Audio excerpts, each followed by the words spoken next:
एक A B, इस तरीके से ड्रॉ कर लीजिए पैरेललोग्राम, ए बी सी और डी। यहाँ पे ए बी और सी डी आपको दो साइड्स वेक्टर की फॉर्म में दे रखी हैं। If side A D is rotated by an acute angle alpha, इसको रोटेट किया गया इन द प्लेन, चलो ये भी अच्छा है, रोटेट तो अल्फा एंगल ऐसे भी कर सकते थे, बाहर की तरफ अंदर की तरफ भी, लेकिन इससे कहा नहीं, जिस प्लेन में आपका पैरेललोग्राम आता है उसी प्लेन में हमने इसको अल्फा एंगल रोटेट किया, एक्यूट एंगल, ठीक है।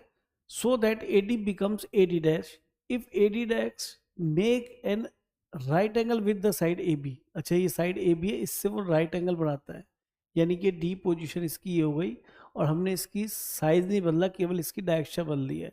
तो ये इससे कितना एंगल बनाता है, अल्फा एंगल बनाता है, और ये 90 था टोटल यहाँ से लेके यहाँ तक, तो हमने इसको लिख दिया 90 माइनस अल्फा। अब दिमाग में आता है आप इसे 90 माइनस अल्फा जो लिख रहे हैं इसका यूज, हाँ इसका यूज ये होगा कि हमें ए डी डैश नहीं पता वेक्टर, लेकिन हमें A D vector A B vector पता है, तो इनके बीच का एंगल तो हम डॉट प्रोडक्ट से निकालते हैं, तो एंगल जब भी यूज करना होता है तो हम डॉट प्रोडक्ट से ही करते हैं। तो यहाँ पे इन दोनों वेक्टर्स को लेके मैंने angle between them which is 90 minus alpha को अप्लाई किया, तो ये बनेगा A B dot A D vector upon इनके अलग अलग मॉडुलस नीचे लिख देते हैं, यही फॉर्मूला होता है और यही यूज करना है हमने। अब ए बी और ए डी का डॉट प्रोडक्ट निकालते हैं, तो 2, ये -1 -2 हो गया, ये डॉट प्रोडक्ट किया तो जे वाले को जे वाले से मल्टीप्लाई किया 20, और इसको के वाले को के वाले से किया, तो ये हमारा 22 आ गया। अब इसका मॉडुलस निकालिए, this square plus this square plus this square, तो ये 4 हो गया, ये 100 हो गया, और ये 1 2 1, और इसका मॉडुलस 1 स्क्वायर, और ये 4 और ये 4, तो ये तो आपको मिल गया 40, और नीचे हो गया 225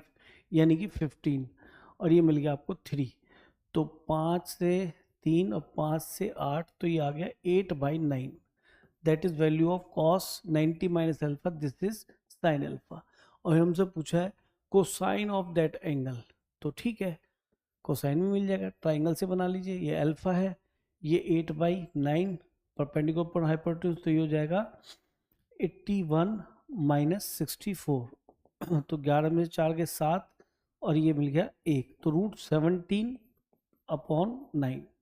तो देखिए ऑप्शन नंबर बी करेक्ट हो जाता है। तो इजी क्वेश्चन है पर एक बार ट्राई करने लायक जरूर है।